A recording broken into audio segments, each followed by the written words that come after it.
Chuck up me yes, man, I rest feet. More hypocrite them. I want to tell you, say, no, when me see one of them chuck them. Up to the time, ladies and gentlemen. Greetings. I hope you all are doing good. Hope you all are doing great. So your boy here come across this one. We're in Mutabaruka on the cutting edge as of Wednesday, the 20th of the 2024. So guys, this one is gonna be really a warm and interesting one. So you wanna stay tuned and don't forget, I'm here on the Black Unity program. So feel free to leave a like and subscribe to this channel if you're new. With that being said, let's go ahead and jump into this one, my people. Let's walk. Today I with you until 2 o'clock.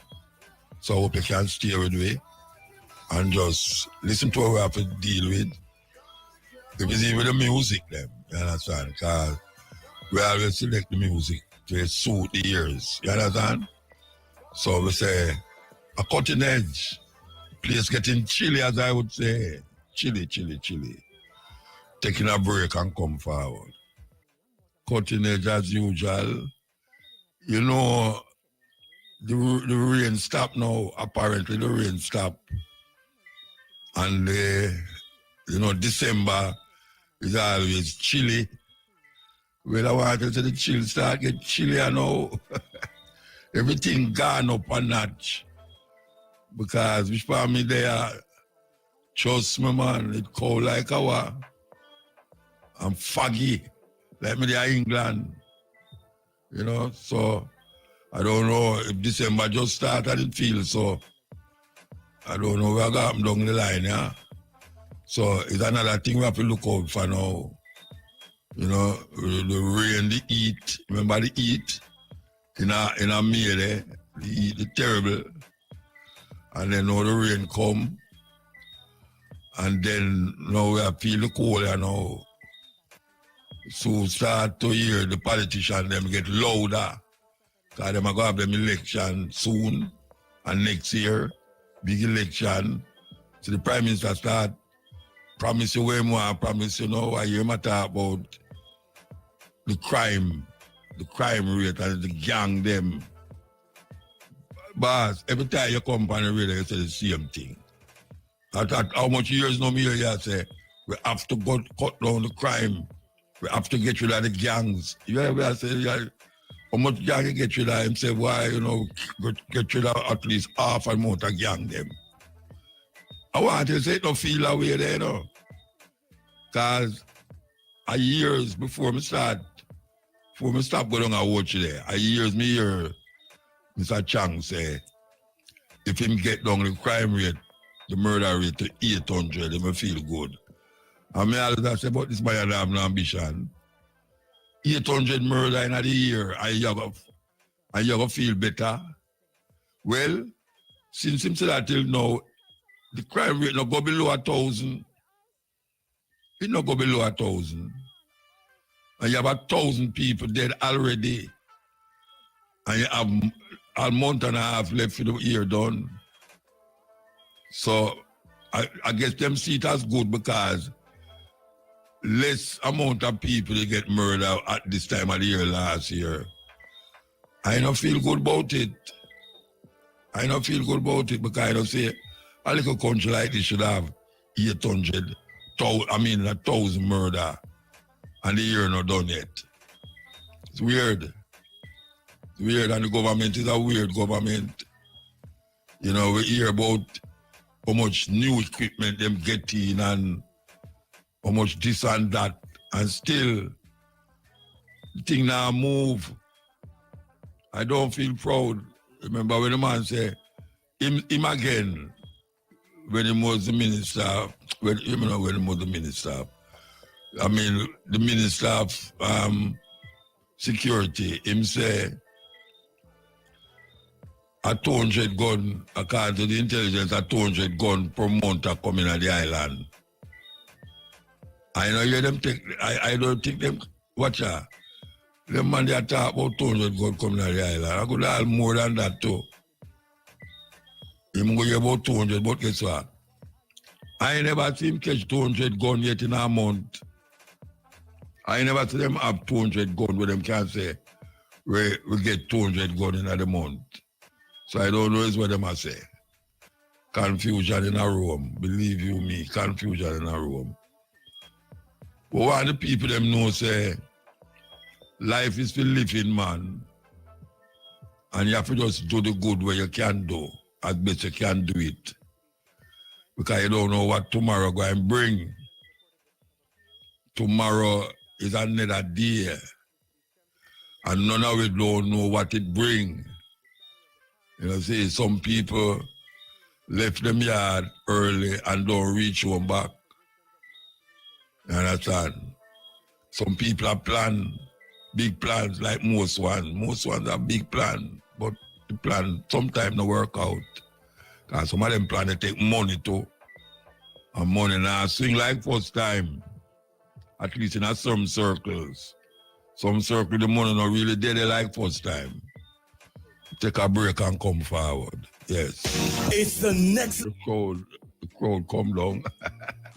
We were placed before the crowd come down. Because I hope I'm the right one, you know, I listen to In this video, you'll learn about 3 unforgettable Black historical figures that you were never taught in school, but helped in shaping global history in very significant ways. From discovering and leading a band of free slaves to forming a new settlement in a new land, to the tale of a woman demanding that her right be respected in a time when women were not regarded with any significance. What you'll learn shortly will blow your mind. Let's get right into it.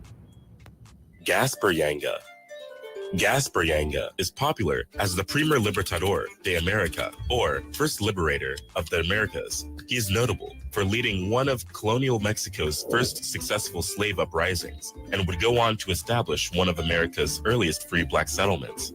Gaspar, often called Yanga, or Yanga, was born on May 14, 1545. He is said to be one of the Brand people from the royal lineage of Gabon, located in today's West Africa, where he was born and raised before he was captured and sold into slavery in Mexico, and given the name Gaspar Yanga after his capture. Yanga was an enslaved worker in the sugarcane plantations of Veracruz, Mexico, while working under terrible conditions. In 1570, Yanga was able to convince some group of people, and with his group of new followers, revolted against their authorities for more than 40 years.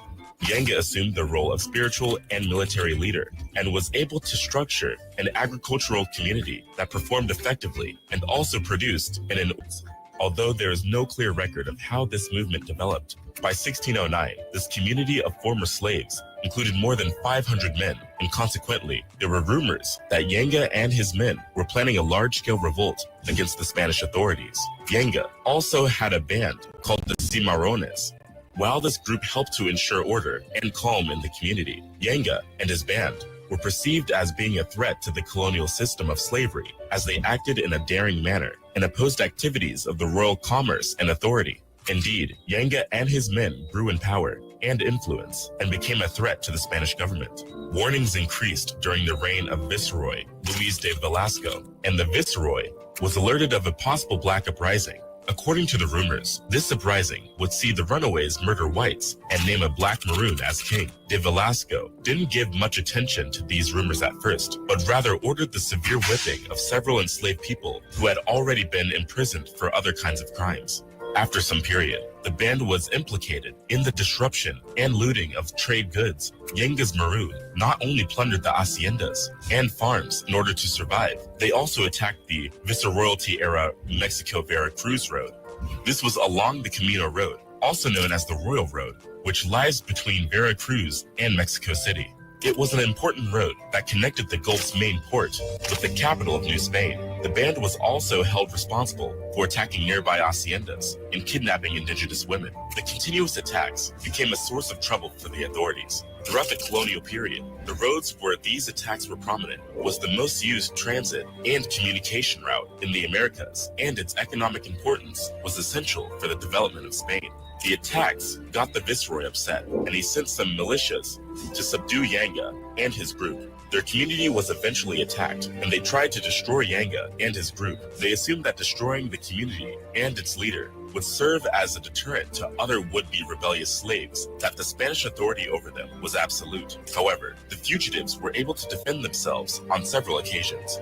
This was because their hiding places were difficult to access, and this allowed the Maroon to easily defend themselves. The rebellion was really fatal. The losses were high and led to several further attacks on the Royal Road, which further destabilized the Viceregal economy.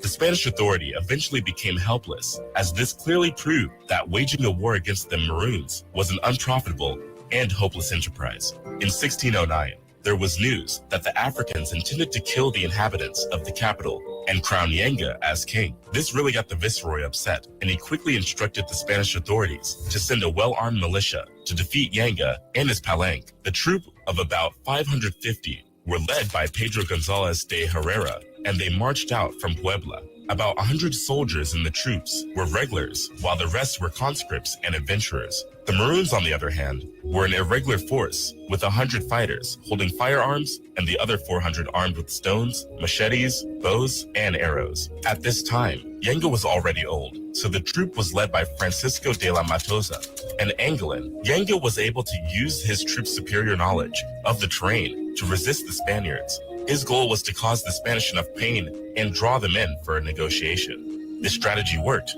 As soon as the Spanish team approached, Yanga sent out his terms for peace via a captured Spaniard. He made a deal which was similar to that made between the Indians and Spaniards, which ended their hostility.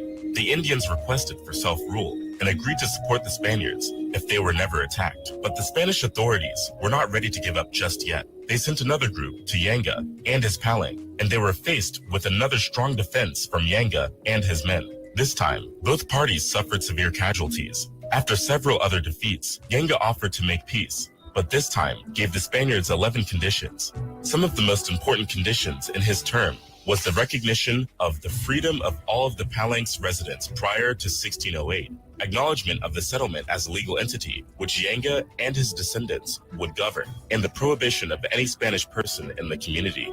And in turn, Yanga promised to serve and pay tribute to the Spanish crown. This took years of negotiations. Finally, in 1618, the treaty was signed and the town of San Lorenzo de los Negros was officially recognized by Spanish authorities as a free black settlement. By 1630, the town of San Lorenzo de los Negros de Saralvo was established. The town is located in today's Veracruz province and is now known as Yanga. In 1871, about 50 years after Mexico gained their independence, Yanga was designated as a national hero of Mexico and also named the El Primer Libertador de las Americas. Much of the story of Yanga was collected and published in an anthology in 1870 by Vicente Riva Palacio. He characterized the Maroons of San Lorenzo de los Negros as proud men who would not be defeated.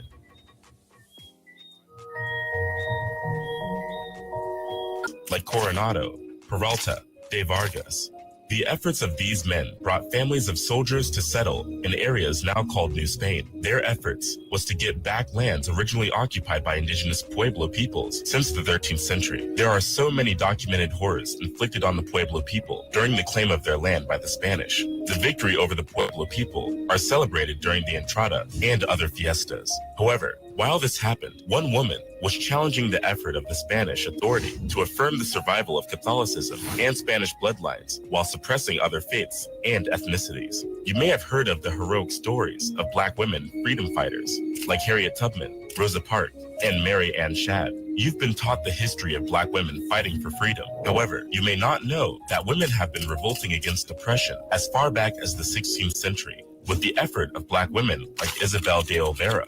Isabelle Olvera was one of these women. In fact, she was at the forefront of it. Isabelle was a free woman of African descent. She lived in Querétaro, Mexico, and joined a relief expedition traveling on the Guerra de Reza expedition to Santa Fe. The mission of the expedition was to strengthen the Spanish claim to the colonized province of Santa Fe de Nuevo Mexico. During this period, she will travel as a servant to a Spanish woman.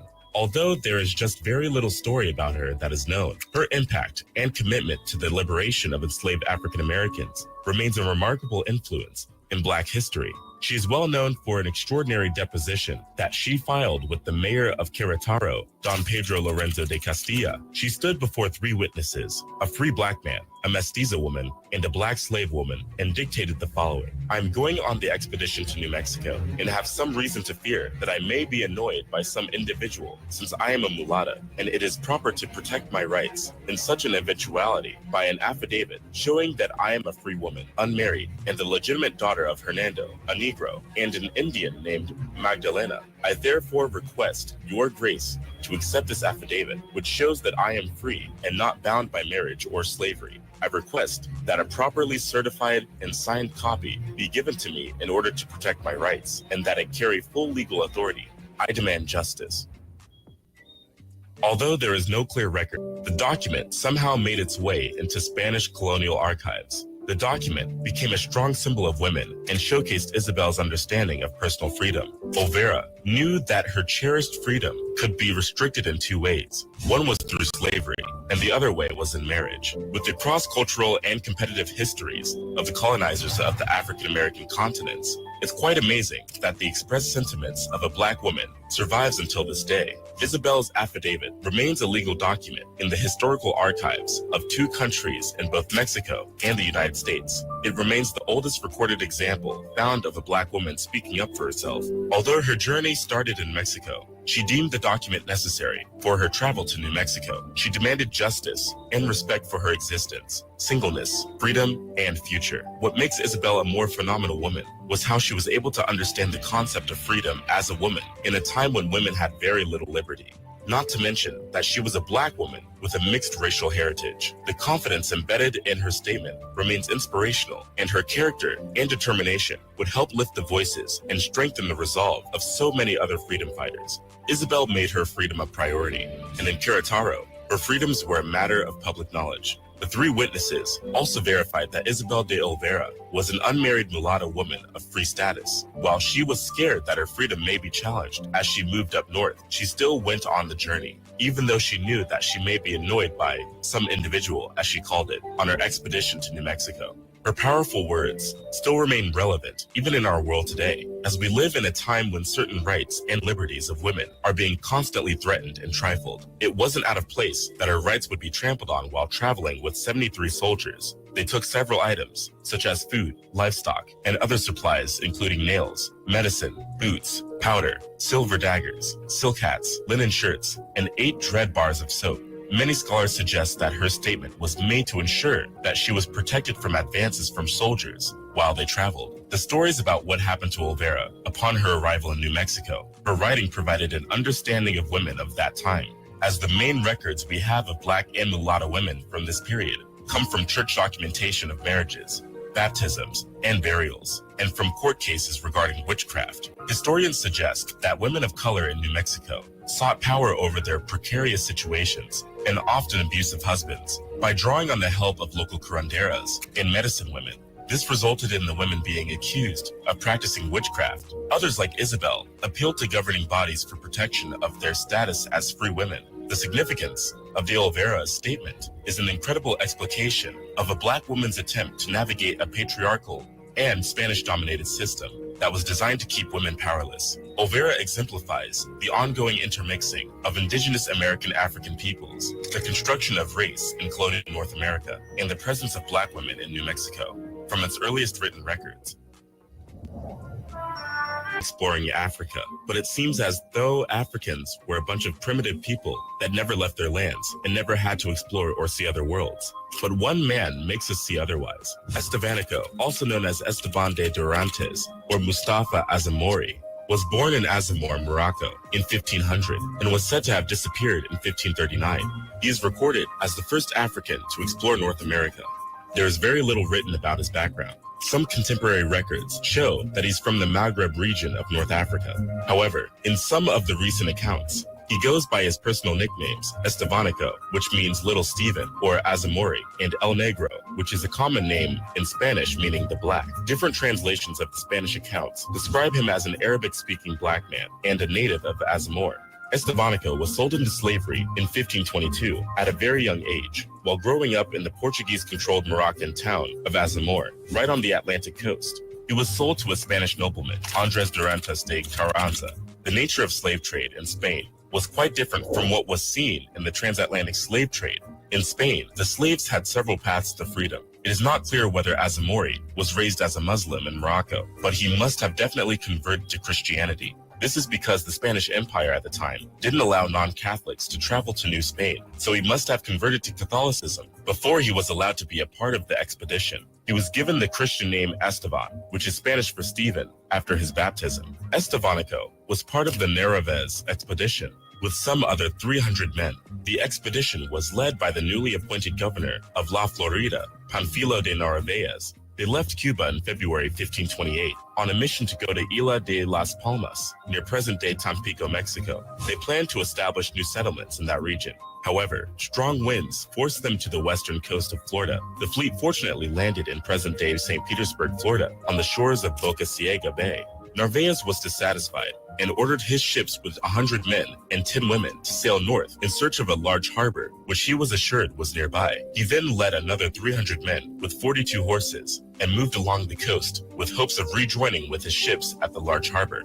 Unfortunately, there was no border north of Boca Ciega Bay, and Narvaez never saw his ships again. The group later marched 300 miles north and got into an armed confrontation with the Native Americans. The survivors built boats to sail westward along the Gulf Coast shoreline with hopes of reaching Pianuco and the Rio de las Palmas. Unfortunately, they faced a storm when they were near Galveston Island, Texas. Just 80 men out of the 300 survived the storm and were washed ashore at Galveston Island. In 1529, Estevanico and 2 other survivors from one boat became enslaved by Coalitican Indians. In 1532, they were reunited with a survivor from another boat, and the 4 survivors spent years as slaves on the Texas Barrier Islands. In 1534, Estevanico and other 3 survivors, Andres Durantes de Carranza, Alonso del Castillo Maldonado, and Cabeza de Vaca, finally escaped their captivity and traveled west into present-day Texas in southwestern U.S. and northern Mexico.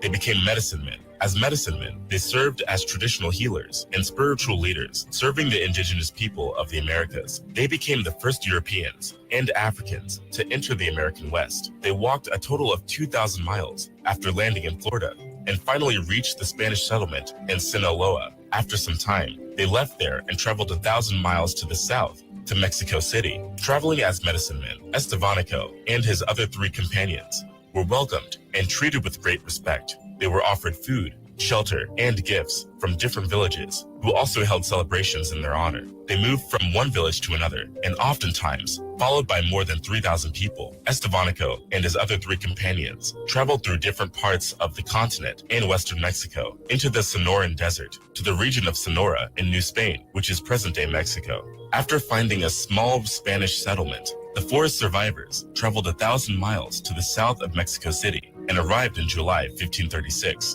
In 1542, Cabeza de Vaca published the Relacion, a book that chronicled their 8-year survival journey and also detailed the life of Estevanico. It was reprinted in 1555 and became the first published book to describe the people, wildlife, flora, and fauna of inland North America, and was also the first to describe the American bison. In the book, Cabeza de Vaca often referred to Estevanico as their leader, as he went ahead of the other 3 survivors.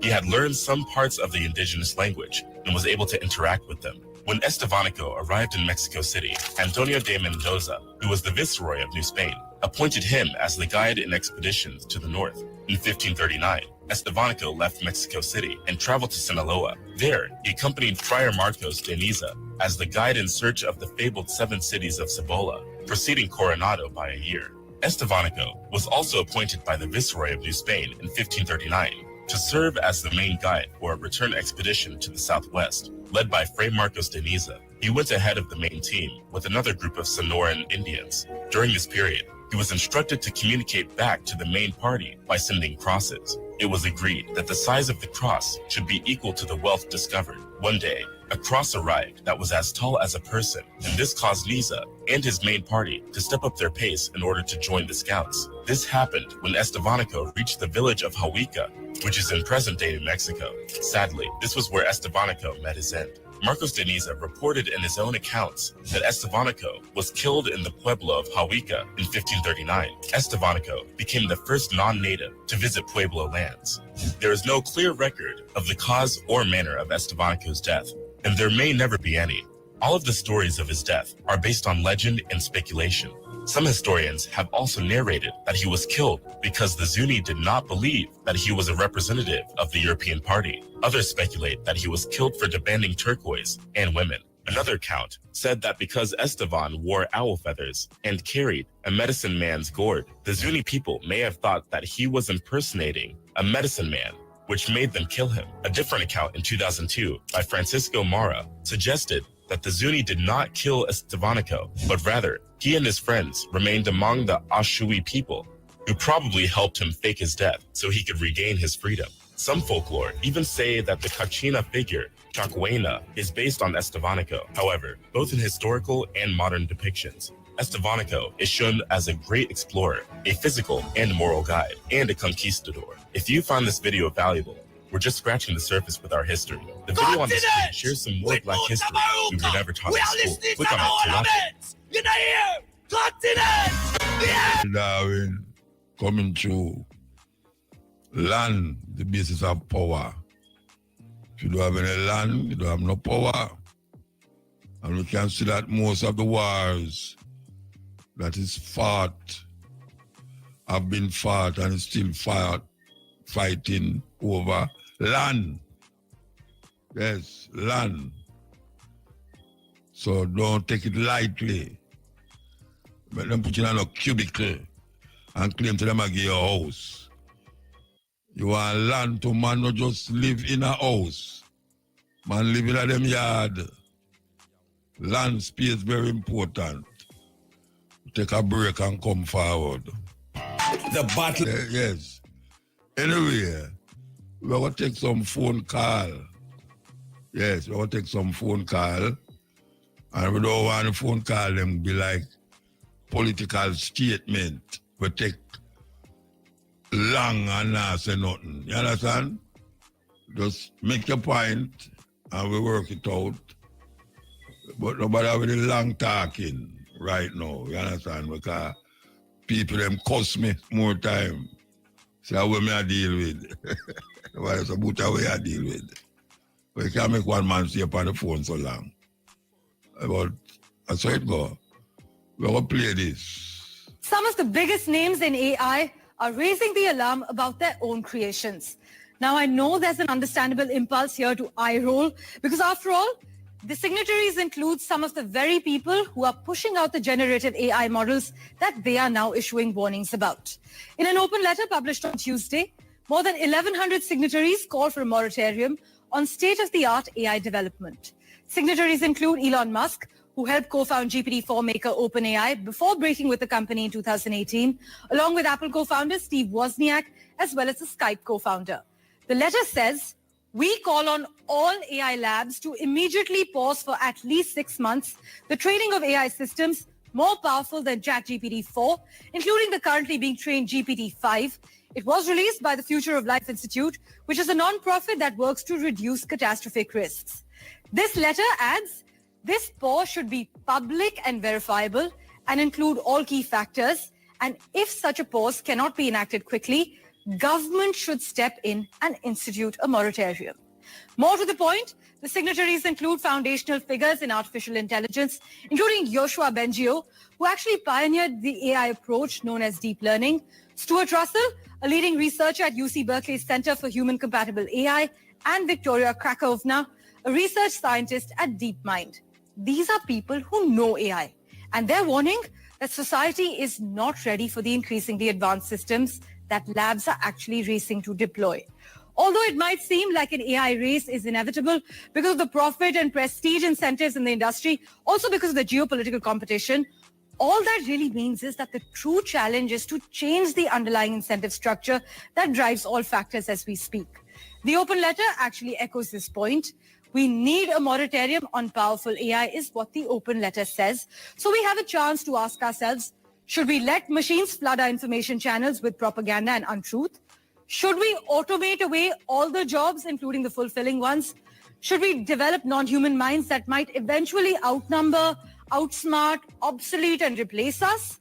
Should we risk loss of control of our civilization? In other words, we don't have to build robots that will steal our jobs. But what about the other assumption that we shouldn't slow down AI because it can bring the world so many benefits?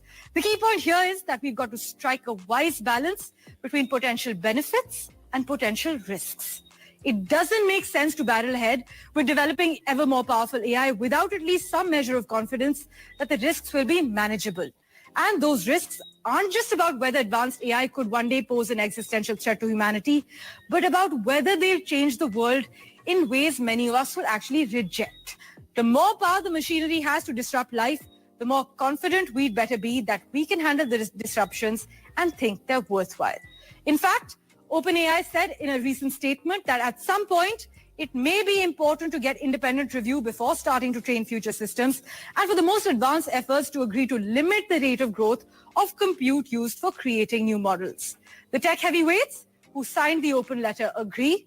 That point, they say, is now.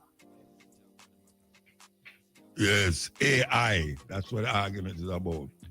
AI, that thing that going take over your work, take over your job.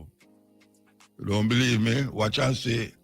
Remember when we started talking about AI, it come like a science fiction movie where mimic. But now everywhere you turn, you hear about AI. Watch and see, the man say, I hear him name there, Zuckerberg or whatever him name say, iPhone in your hand will be obsolete soon. Yes. Little more you're not going to use iPhone. You think them easy. You think them easy. Them have their buy phone. Well, not me, but them have their buy phone every time a new one come out. And the new one don't really have things where the other one can't do. You know, see it. But them have the youth, them a rush to spend $1,000 just to buy a phone, and them have the phone already. Them have a phone already, you know. And the phone I work quite okay. But through them program them way there, we get program. One run out, go buy a phone. It's weird. It's weird. It's really weird. Yes, Ian. Yes, Mother. Yeah, blessed man. Yeah, Mother like get a song though me Mother play with Black Rust sing Wednesday. No, hold on. I mean your Muta, you know. Yeah, them don't know, man. They know you say that like get that song that Muta sing. I know Mota. The brother will come from Ghana with the dip with Kabu. Sunday, him sing a song about Rasta no go a barber shop with chimmy, shavy. I don't know if you ever hear it. But me never had hear it a play upon. No, me never hear it. By who do it? The brother from Ghana where Kabu in an interview Sunday. Where name? Me never listen to a Kabu. Where name? In name, I can name say name Black Rust. Black Rasta, from Ghana. Right. Yeah, me know him. Yeah, man, him sing a song, but me never had heard play when say Rasta no go a barber shop. Well, you have to know, so when a Ghana, the man make the song, and a whole heap of song from Ghana no reach out. Okay. So maybe now that you mention it, them say, yeah, because I'm there with her, I play it, him give her. So there's no we can't hear a song like that. Yeah, you can't hear it if me play it. If me have it, me play it, yes. Maybe she no forget it and give me, maybe the bridging. I want to tell you some good as that. Send me to the Bible. Look at me, WhatsApp them. Yo, but me love that song, the Muta, because I hear it as a no. Because whole heap of Rasta man, you know, I must show you. Because me all the while me pass and see them. Like them have long locks, but them have well shaved up. Like every 2 months, them have go barber shop, go get groomed. Shave the side. Them shave the side. Eh? Them shave the side. Yeah, them shave up the side and get shave off them beard and all them. Yeah. Right. Yeah, that thing. The eye know I still know, and I know the eye still, but you know, from long time, come did keep a bingy one a long time. Yeah. Up a lion there, up a Clarendon there. Okay. With Lenny, I know Lenny and Bert some longer time. Greetings from Bert, long man. time, man. Joel and all them, man. I see you, man, Joel. Yeah. Righteously. Yeah, man. When last day I see Joel or any other man there? A long time I don't see Joel, you know, but me know say when they dead, look, Bert, you know, you call first, and be dead, you know. Who, Bert? Yeah, Bert. Bert the drop out, the one that did live by East. Yeah, the tall one, yeah, man, Yes. Long time. So him never go a foreign. Me think him there foreign. No, man, him dead long time, man. A long time I don't see Joel, though. Eh, Long time I don't see Joel. and I call her Lenny too. Yeah, man. Lenny We still will just young, start sight, you know. Me and Joel and Bert, them used, well, not me, but Bert and Joel, them used to control a little culture shop down Hope Road, really. Hope Road there. I mean, use every day. Me and you go there, go sit down, you know. Like me go to work, and I mean, I go to work, there's a reason. There's a reason. Yeah, man, That me live at Twickenham no, Park. they are too far early, but well, actually Lenny, I really know about when I did keep the bingy. You remember the guy that passed with the bingy that did flying at the 70s up line at Clarendon there. Yeah. And I'm on site up, yeah, one and two places I'm still where Rastafari meet, Scotch Pass and more things. Yeah, but me not really hold up the line till the music really want you check. My money, have it. I could have it too. I don't mean to tell you, I could have it. But no, that all right, check it out. Check it out, all right. All right, I give time. Yeah. Yes. Bert, man. Joel, the man there sit down and talk about Rasta till and Benaya. He never mentioned Benaya. Benaya, the brethren named Benaya, man. Oh gosh. The amount of sit down and talk, you know, we sit down and talk and shape the thinking, shape the mind. I want to help them youth to do them something less still. I don't know if them youth because as youth come up, you know. We sit down and talk till hey, live among some data, you know, where up a Red Hills. And me I tell you, if we start talk all 5 o'clock, you know, all 5 o'clock the next morning, we still talk and a reason, you know. And I share views and points. We I share.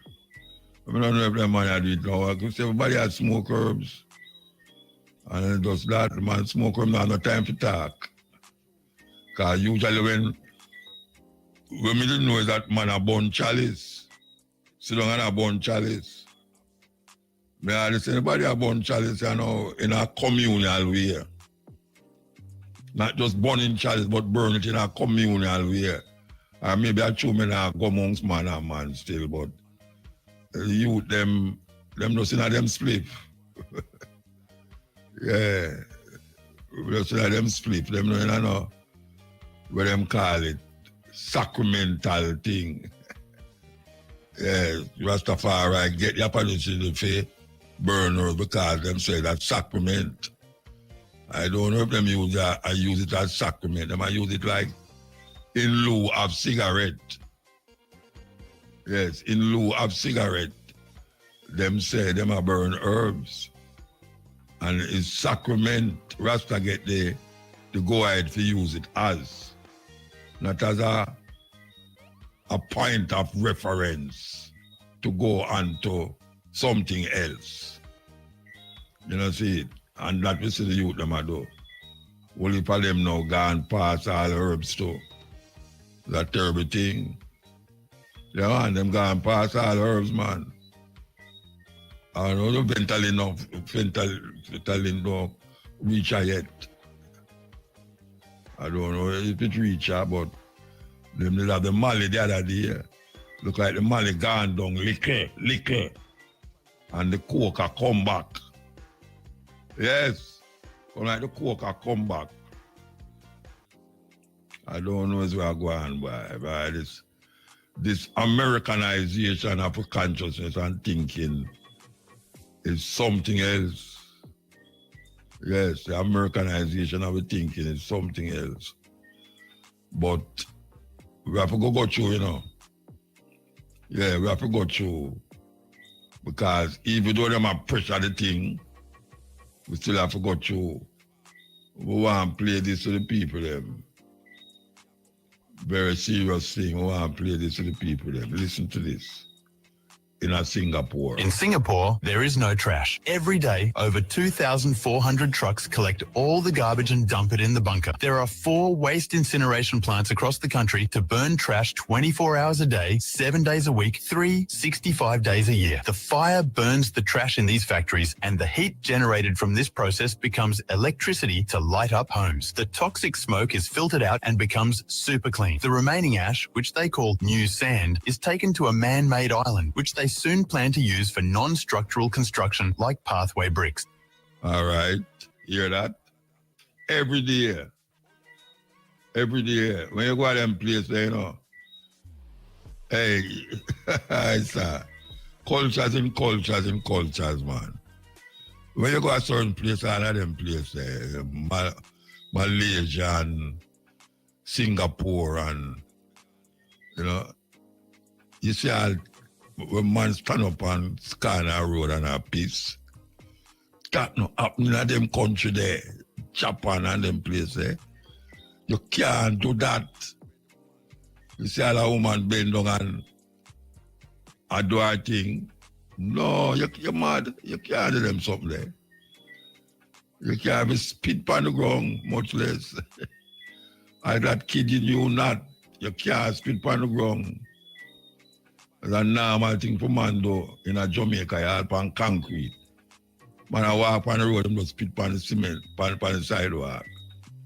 You know, arc too. Not only spit, him arc and spit. I don't know how them culture have stayed away the way. I don't know so they stay now.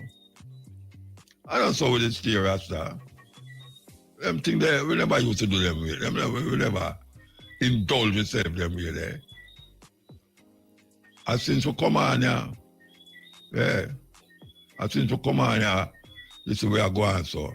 And it's very difficult for you to come out right now because it's embedded in a way. Indelible. You have to use something to burn it off. Yeah, you have to use something to burn it off. And Rasta, they try burn it, but some of the Rasta them get caught in the burning. Yeah, because they want to burn off things too. They might some man walk up and down with some tattoo on them skin, it come like them flesh now.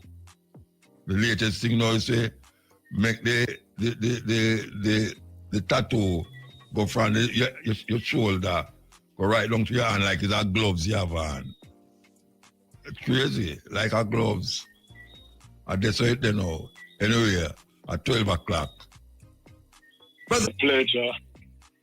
You're the teacher again, yeah, man. Good night, Turkey School and Raspal and Mandingo.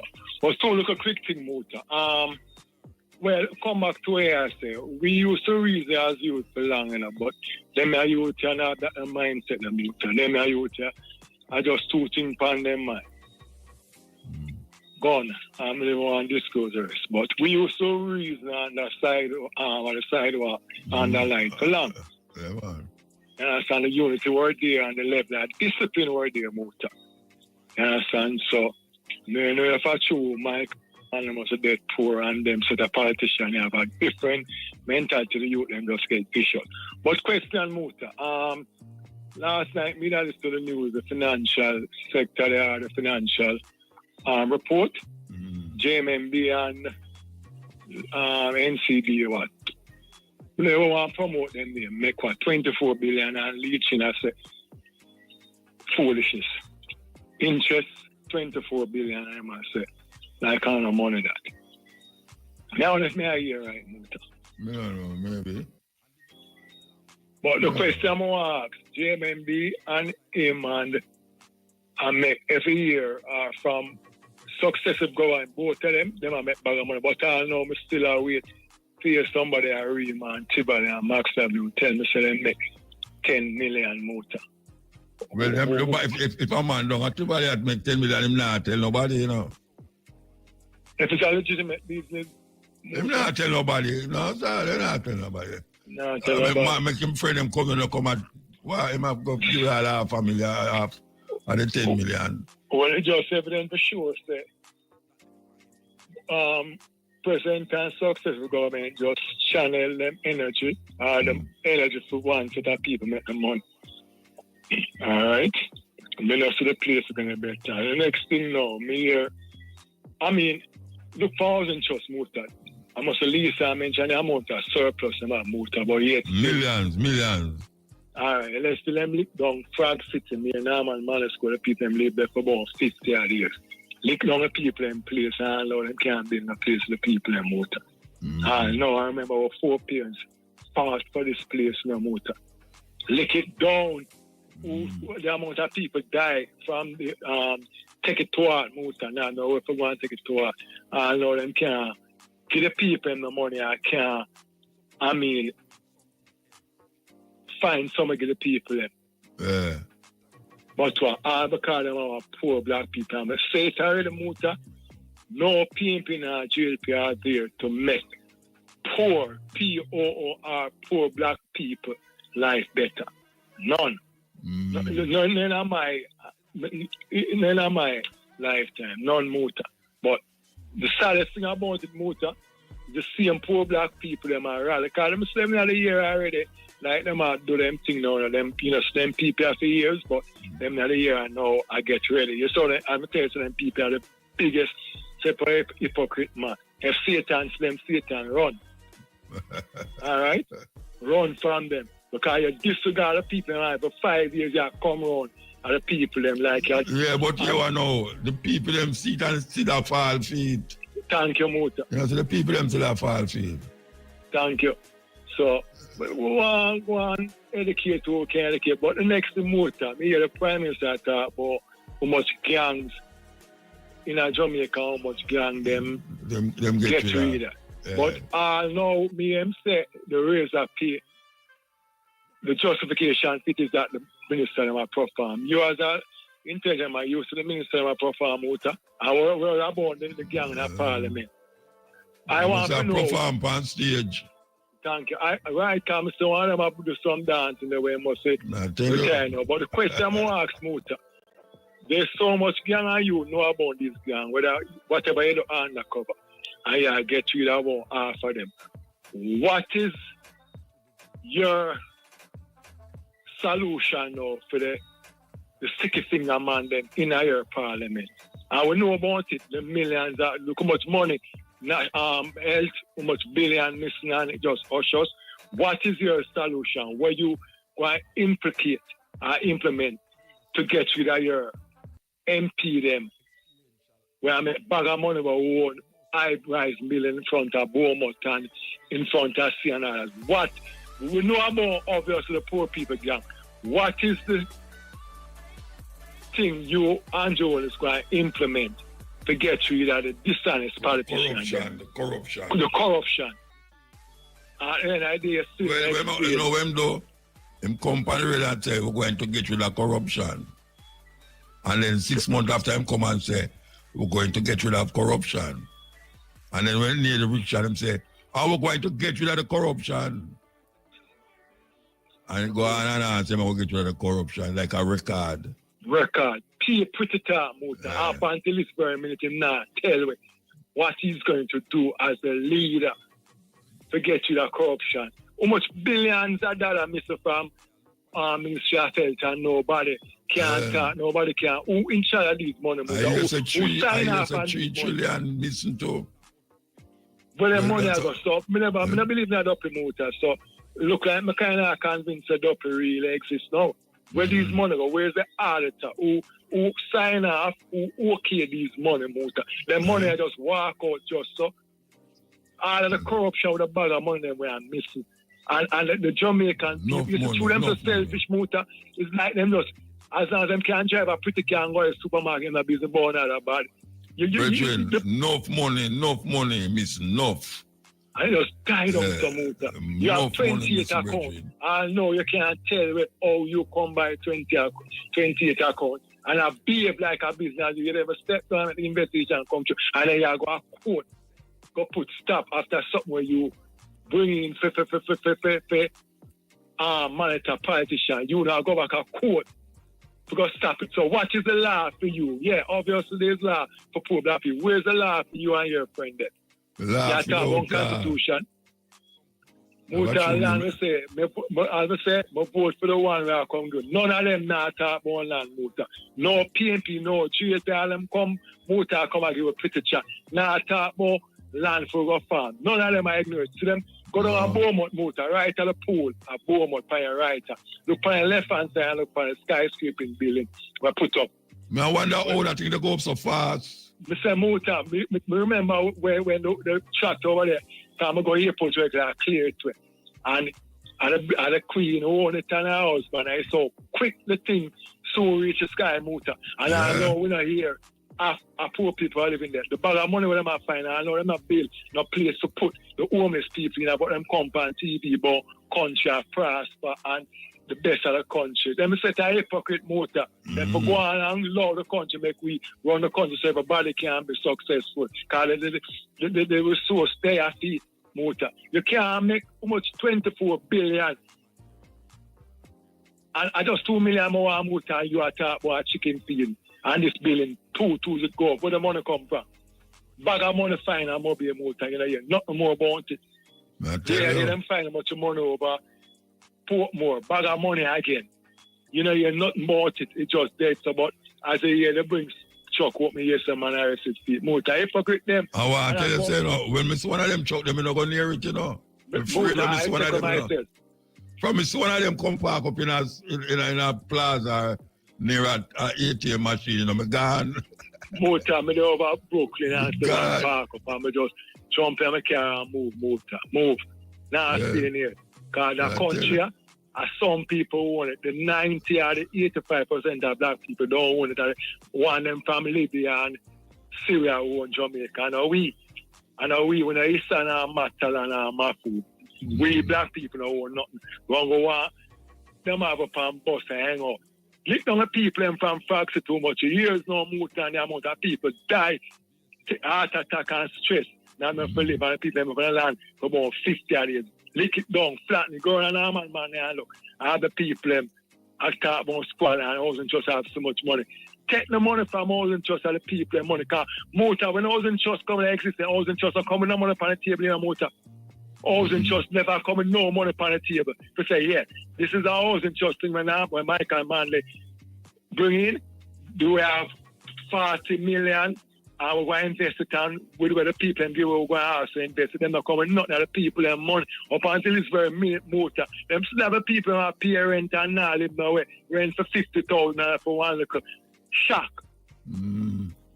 Muta, long life here. Big up yourself, man. All right, so give thanks. Long life. Big up yourself, shit. All right. Listen. Nation's king. All right. Greetings to the honorable, you know. Yeah, man, give thanks. Irish and cool. Why engineer Shane Clark? Yeah.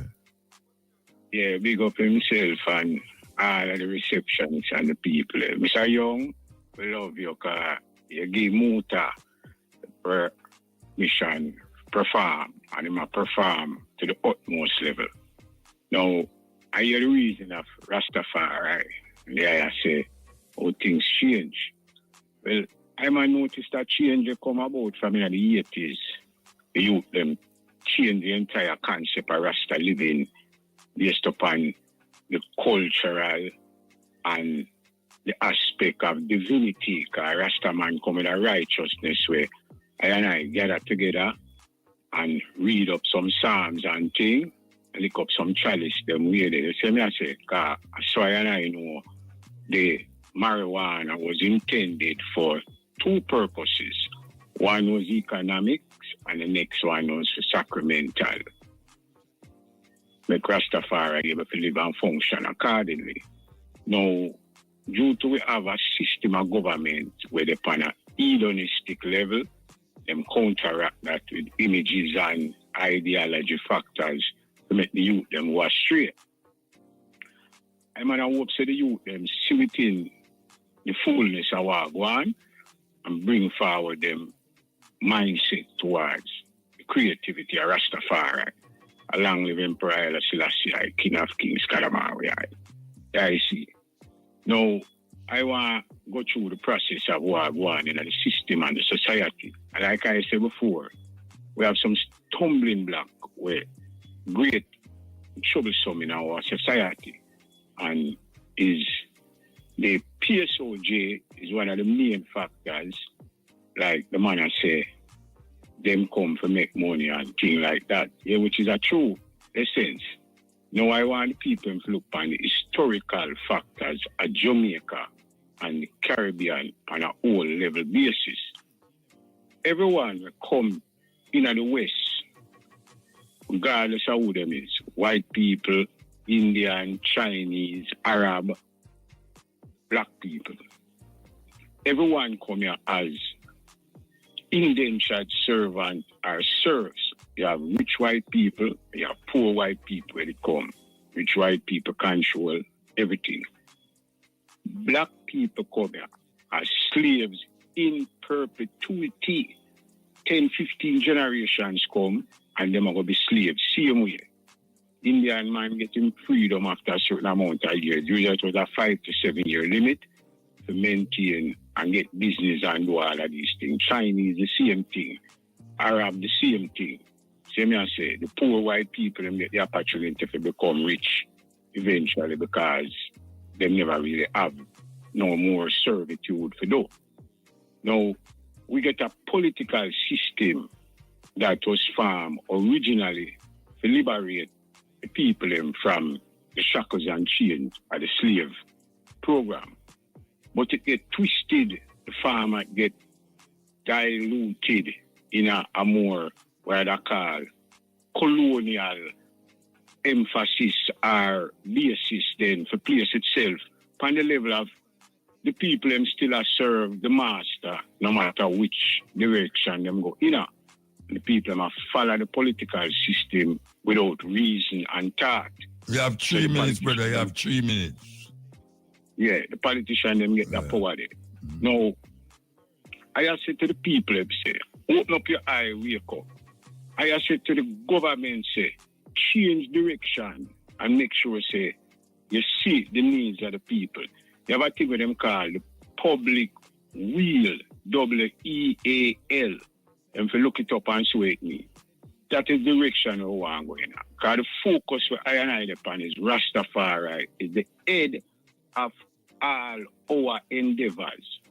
So I and I look for the youth them go in at the aspect of Rastafari, deal with it on a level positively, make sure so them see themselves on that level there and move towards the thing. Because Jamaica move towards the same direction with IT in right now.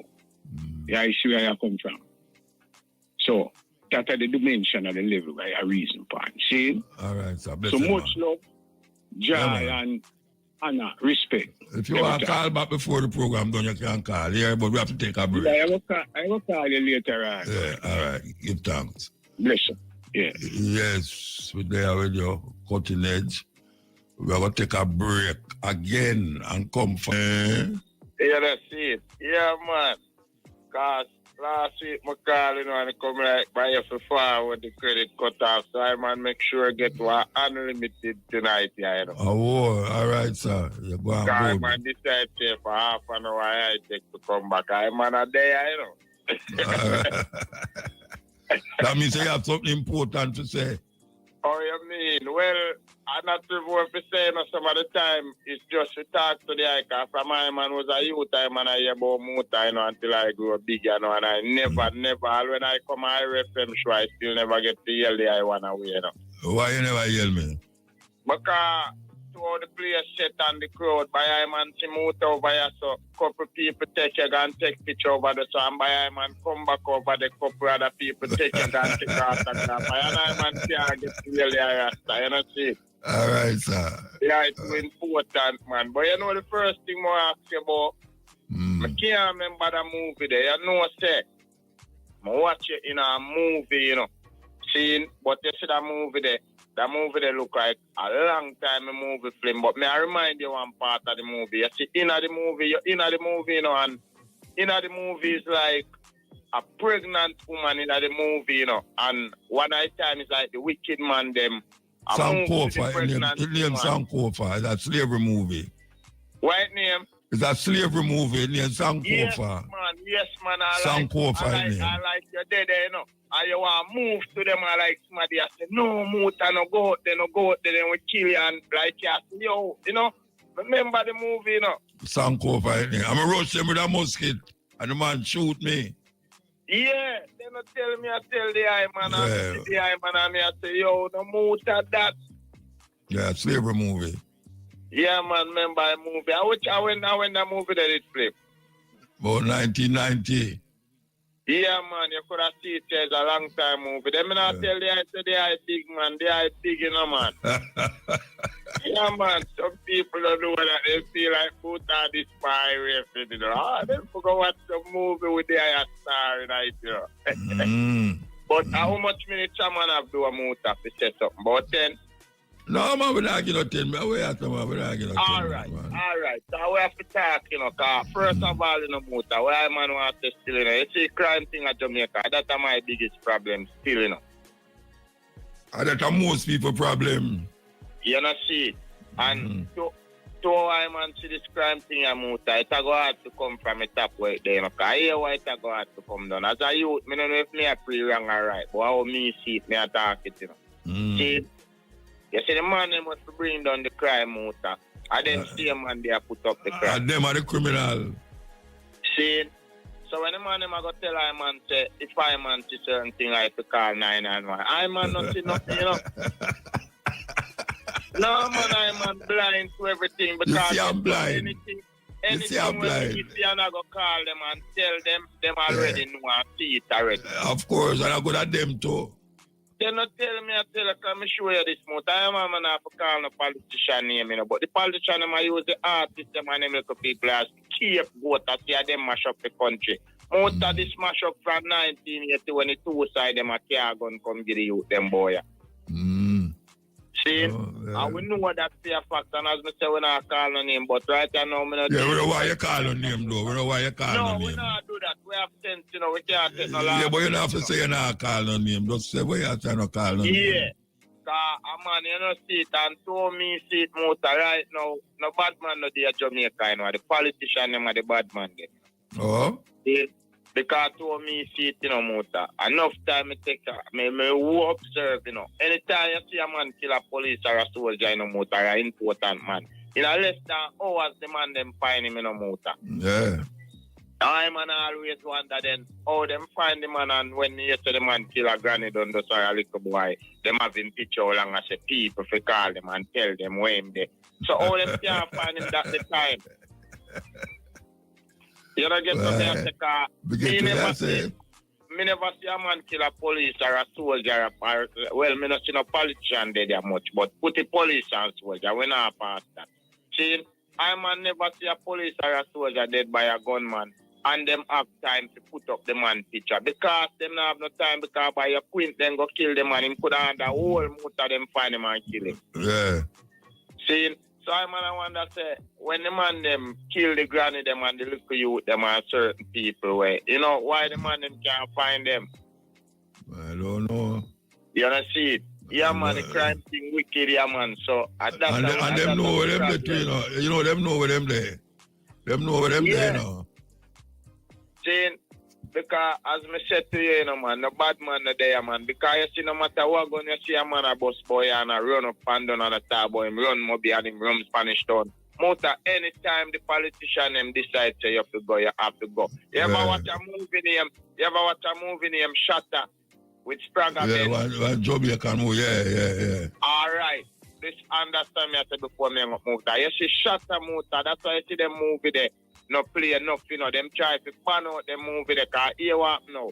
You see from starting a Shatter to the end Muta, I saw Jamaica run. Seeing at one stage, you see one man ask them are the politician in there, watch you know. You see after time have Sprague Benz them and Bob Marley son are doing dirty work. You know see what you do after.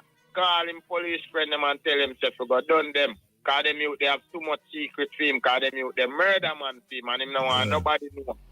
Seeing? Yeah. So you see what me I say? It show you how the place run. And when the youth them realize that, the youth them get that we send for them and take the phone and call him. And when the youth them call him, now we must say, boy, watch you know how me know you say Muta dead and the man them must say, a Muta this on the phone, man. You think me dead. And him start shiver. You get what me I say?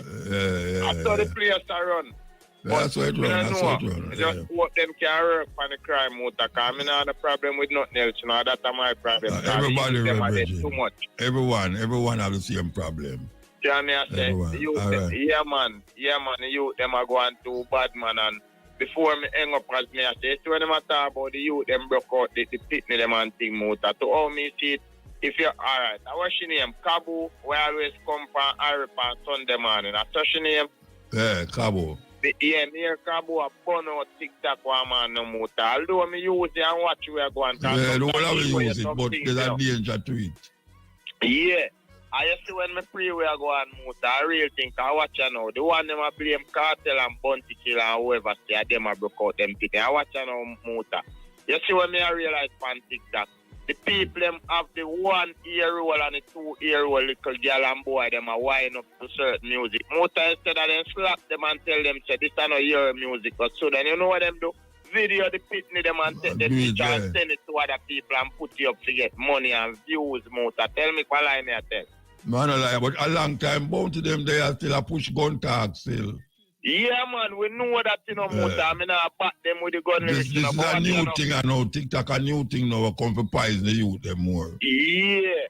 So I remember, a man have to do what he have to do for it, you know, Muta. Because me do what me do, and you do radio, you know. A man no, but you know, you have to man have to do what he have to do for it. You mean take up a gun and go rob people? No, man, Muta, no go in the gun, man. When we are talking, man, talking, no, Muta. We don't mean but that, man. Man have to do what he have to do for it. No, man, me no, alright. Me no mean that way then. Me should have said work hard then, like a farmer. Yeah. Rubbish job. We have to move, though. We have to move. Yeah, man. So, you know, so the people them for grow them fit a good motor and they cheat people them fit them and listen to certain music. Slap them and make them know so they're not supposed to listen to that so they grow up and know that. Yeah, but the family that listen to it too. The father and the mother listen to it too. The mother borrow them picnic clothes for go and dance. Anyway, we have to move. All right, give thanks. Respect, yeah. Yeah, all right. I ravers are talk to you still. Yeah, Baba ravers. All right, Brownstone we work, but we live on watch side. Are we? Yeah, big up yourself. All right. So, you I say no. Believe you me. It's a much thing we have to do, you know. We have to, right. We don't want to play this for the people them still, you know, but it kind of long. It will go till 1 o'clock, but make a play it still.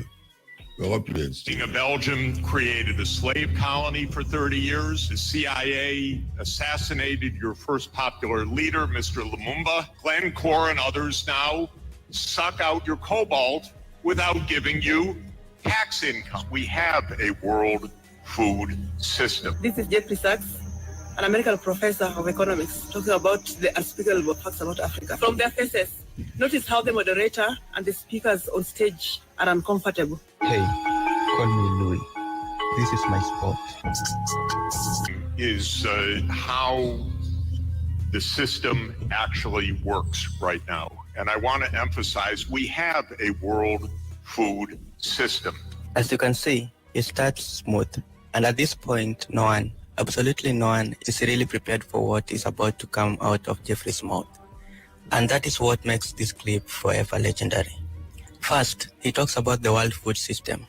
Who really runs the global food agenda? We have a world food system.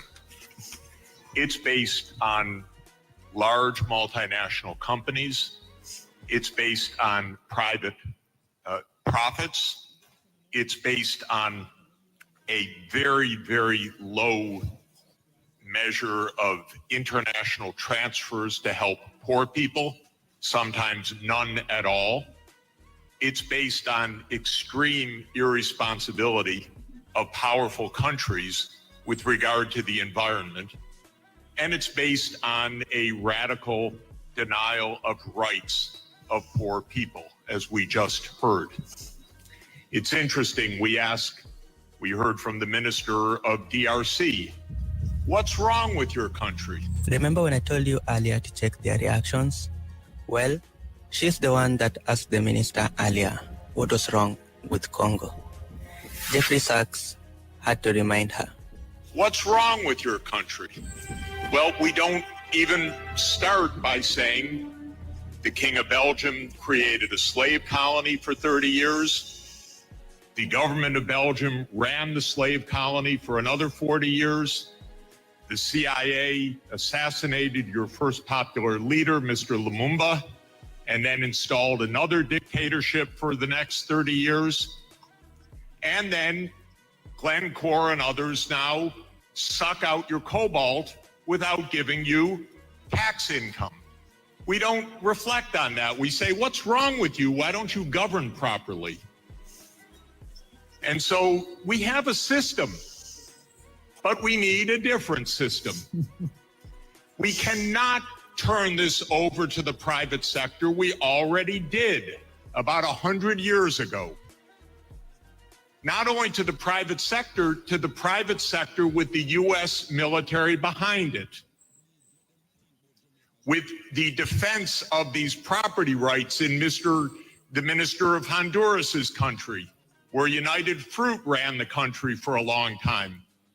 And their attorney was the foreign minister of the United States, Secretary Dulles, and his brother was the head of the CIA and overthrew the next door neighbor, Mr. Arbenz, to make sure that United Fruit could have its property.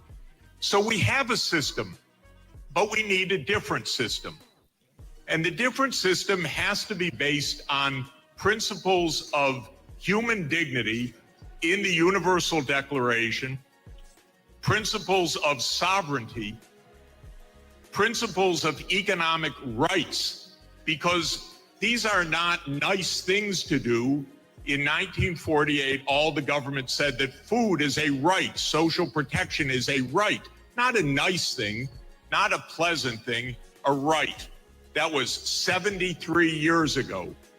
The SDGs are nothing more than our generation's attempt to honor the Universal Declaration of Human Rights. So we're in a world that's really tough. The private sector is not going to solve this problem. I'm sorry to say to all of the private sector leaders, behave, pay your taxes, follow the rules. That's what you should do. Jeffrey goes on to prove that he's a better economist by not only criticizing, but also giving 3 solutions to the problem. First, he talks about representation of Africans. And what the governments should do is the following. They won't, but they should. First, the G20 should become the G21 by inviting systemically the chairperson of the African Union and the African Union to be the 21st country. The European Union is a member of the G20 as the EU. If you add the AU as the 21st for the G21, you add 1.4 billion people to representation at that crucial event. That will change decisively the discussion because 1.4 billion people are not at the table for finance right now, and they need to be. So my first recommendation is the G21. I love the G20. Add 1 seat, 1.4 billion people with the AU represented. Jeffrey then wants the lending capacity of poor countries to be increased at near zero interest. Second, we need an order of magnitude change of development finance. The rich countries just borrowed $17 trillion for COVID. The poor countries, nothing. Because the rich countries can borrow at zero, and the poor countries pay 5 or 10% coupon rates or have no access at all. So the world exposed its grotesque inequality this past year and a half. Rich countries didn't say, we tighten our belts, why don't you? My country spent $7 trillion of emergency funding, not one penny for anybody else, by the way. $7 trillion, it didn't even cross the imagination of the US Congress to include a few crumbs for the rest of the world. But the poor countries cannot borrow. That's what we should have heard from the World Bank. I didn't hear that from the World Bank. I didn't hear real numbers. Real numbers are in trillions right now because the world economy is 100 trillion a year. But we don't talk about real numbers. But my job, all I know in this world is long division. Divide by 100 trillion and then see whether you're talking about something real or not. So that's the second thing. We need massively to increase the lending and borrowing capacity of poor countries at near zero interest rates like the rich countries have. Then they could get something done. Finally, he talks about the United Nations at the core of the food system and not any other superpower country that runs things as they so please. The final thing is we need the UN as the core and central institution of this world, period. Because this is the only way we're going to have a civilized world is a strong UN. And it cannot be that the whole UN budget is less than my neighborhood's budget in New York. The UN core budget this year is $3 billion. New York City's budget is $100 billion. And then we say, why don't things work well? Because the rich are hoarding everything. As a bonus, Jeffrey talks to billionaires. Final point, rather than our 3 billionaires going in space, well, they could go into space and stay there and leave their money behind. That would be one idea. But another idea is we have 2,775 billionaires on the current list. Their combined net worth, 2,700, is $13.1 trillion. Now, I have it on good authority. You don't need more than $1 billion to be comfortable. But they have an excess of $11 trillion over just the 1 billion. So we should be taxing that and having a civilized world. Thank you. Yes, serious talk. What do you all think about it? Serious talk. By the way, as they talk about serious talk, anybody see the video with the Asian, not the Asian, the Kenyan and the Jamaican soldier, them a fire shot after Asian. I want to tell you, them shoot one of the so-called gang leaders, them, Yeah, I don't know what people see it. Live, them a show it, Yeah, man, live, the Jamaican and the Kenyan, a fire shot like a pure shot of fire up and down the road. I mean, the road look like somewhere in the garrison, them, trust me. And I think that, them so one of the youth, them get shot. One of the Asian gang leader, them get shot. I don't know how far that I go, but yes, it's serious.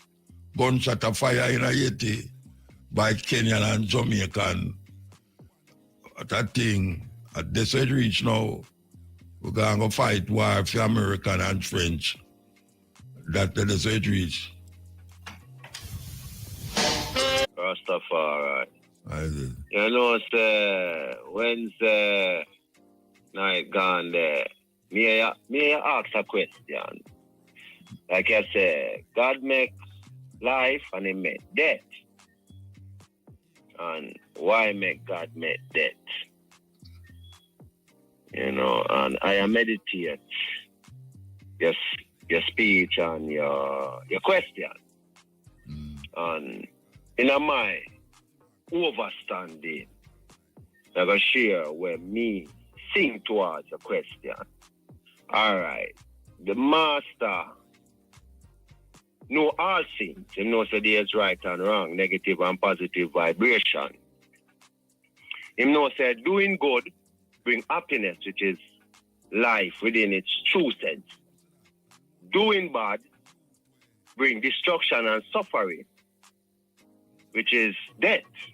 Because if you're there on earth and you say you're alive and you have to go through certain things, you have to say you go through death. You know, so him give man a choice. You know, because him himself have a choice. And him could do anything he want to do, whether good or bad. He might choose to do good. I know, so that is life. Him give us a choice too. Oh, you know God don't go do good. Oh, me know because me never seen do nothing bad according to the God where me worship. You worship the God of the Bible? Yeah. All right, you know, see how much things him tell Moses for God to wipe out people and take away the woman them and kill all that to people them against the wall and all them something there. Kill some of the woman them too. Kill everything, sometimes all animals too. So what good about that? What good about that? Because him tell them say, thou shalt not kill. I do not hate these people because I just hate them. I hate them because them choose to do wicked and evil things. So God hate people too? Who do wicked and evil things? God hate. God have hate in him then, that you say? Yeah. So wicked and evil things. Like what? Like what? All right, me I gotta ask you. You say His Majesty inside. No, hold on. We can tell his wife. We can tell you what the war them start for. Him tell the people them whom say have seen people must go over the land and take the land. They must give them the land because it's fertile. They must give them a land because it's fertile. So them say they must give them the land. Just like how the Jewish people them say, you see the land there, we're going to take the land there because God said we must take the land there. All right, so them go over there and kill the people them, kill the people them, and them take away the woman them and rape the woman them and all them something there. It's in the Bible me I talk about, you know. It's in the Bible what me I say, in the Bible. Well, so me I ask, you know, from the Bible. the God who is compassionate, all loving, all everything where you want to say God is. Yeah, yeah. And you say him not do evil. Mm-hmm. Him not do evil. Yeah. Him not do evil. So you not call that evil. All right. If you talk from the Bible, which I talk from too, him explain to Moses and the whole of them say, I don't hate these people, but they are living some wicked and evil life. Like which life for them live? What kind of life them live? What the life them live where the people them want to sacrifice. Look here. Them Moses them not use to sacrifice to God. Then Israelite not use to that, but Israelite them do that too. The Israelite them sacrifice. But when the Israelites them do that, what him do to them? Him not make other people where come destroy them too. No. Allow them to be destroyed. No, brethren, them still the boat. Them after all of that. Yeah, after all that. All right, watch out. Because show you something. Because this God thing is a problem. Look here. No. What did the Egyptian do? What did the Egyptian do for God kill out? What the Egyptian pick them do for God kill out all of the firstborn them? What them do? What the pick them do? Them not kill out. Them not kill out the Israelites first. The little. Was it they killing out the Israelite children? No, never kill out no Israelite children. We are read a Bible you come from, so we are come from the Bible. Yeah. God, so wasn't the Egyptians oppressing the Israelites them innocently and kill out even them? No, I don't know about what them was doing. Wait there. That's something you never read that Moses, in the Bible. Wait there. Moses. May I ask you never read that in the Bible? So what? So them oppress the people, them innocent people, and then kill out the whole of them boy pitney. Yeah, but wipe them out. Kill out them. Which boy pitney them kill out? You don't read that in the Bible. No, the Israelites ever boy pitney were born. Who killed them out? Who killed out? The Egyptian killed out all? No. They're all Moses. That's over Moses is there. I escape. I forget their mother put him in a basket in the Nile and I saw him get saved. So where you tell me, I saw him come back now, come revenge the killing. God revenge it. Yeah, because wicked up for wipe out. If you have wicked people, look here, I'm going to show you something more. And that is why the evil not change. We are supposed to change because we not. It's not change because God is one of the evilest things in the Bible. No, look God is one of the evilest things in the Bible. Him have more. God do more massacre and more murder than any other body in the Bible. Yeah, but him kill for a good reason. You kill for a good reason. Yeah. Me have to ask you something. When we looking at Jamaica... My God, no do them something there, you know. My God, no. My God, compassion. What is compassion? You know not about His Majesty? His Majesty... No, what is compassion? When the Italian them come and war against innocent people, he not defend back himself and have to kill them. No, me ask you, what is compassion? When Ethiopian people are fight against justice and righteousness, so many times of war with the very one His people... Majesty is not the God in the Bible we want to talk about. His Majesty is not the God in the Bible we want to talk about. Yeah, but His Majesty is not the God. People in Ethiopia? Yes, His Majesty is a man. His Majesty is not the God we want to put in the Bible. The God we want to put in the Bible supposed to be this compassionate, all loving. About the God in the Bible too. No, I say, then I don't talk, but I talk about the God in the Bible too. I talk about the God in the Bible. His Majesty is not the God in the Bible. And the Bible God massacre, murder, kill, cause for rape. Whole heap of people were supposed to be compassionate, all loving, all powerful, all this God. So I don't know. Yes. Him tell Moses to do it. Yes, take out people them, man them. And him kill the firstborn. Him kill the firstborn in Egypt. What the firstborn baby them do? What the firstborn baby them do? What the firstborn little baby them do? What the baby them do? What the Egyptian kill? Where the Egyptian then kill? No, what the first, no. We're not Egyptian, them are not God, you know. We are talking about God. Yeah. God. Yeah. What did the little baby them do to kill all of the firstborn them in Egypt? What them do? What them do? Yes. The little baby them. Them get the reward from them very one parents. So you tell me now, say, oh, because my father killed somebody, some people must come kill me. No, I'm not really saying that. But that the Bible say, that the Bible do. Look here, Mota. It's revenge. Look here now. I bet you just call them about the parents them who are glorify them children. So they must kill the parents and kill the picture them. Kill the picture them. Mota, you alone cannot talk enough. No, kill the picture them. Kill the picture them. Explain myself, Mota. You have to do that. You have to give me time to explain myself. I'm not arguing with no one. We are reasoning. So, if them cause for them little children to be thinking certain way, you say, but for them parents are doing it. So basically the children are going to follow the example of the parents. So because your father thief, you will come to thief too? But if you follow the example of your parents, the same judgment not going to reach you, we are going to reach your parents. Him say he must kill all of the firstborn them of Egypt picnic. After something. What did the little baby them do? What did them do? What Moses, what Pharaoh picnic do? What him do? More than be the father of a wicked man according to you. So Pharaoh is wicked. So if Pharaoh is wicked, what did him picnic do for wicked to God? For God say kill him. What them do? What him do? Why death is deserving of young children? We're not talking about parents now who never bring up them picnic good and then now God come tell them, say, why save them. Him is a compassionate, all-loving, good God. How did God allow the people them to murder them picnic by telling them, say, why right now, him not like them. And him going to save for him picnic. Him going to save for him people them. And him send people to come kill out the Egyptian picnic them. What kind of God is that? Compassionate, all-loving. Yes. Can I answer now? We don't have much more time doing about talk. No. Yeah, because you do all of the talking. Yeah, then on my program, man, make me deserve to do that. Me deserve. All right, talk no, Virgin. You see, I go keep to that now, you know how to talk, yeah. Look here now, Mota. Look here.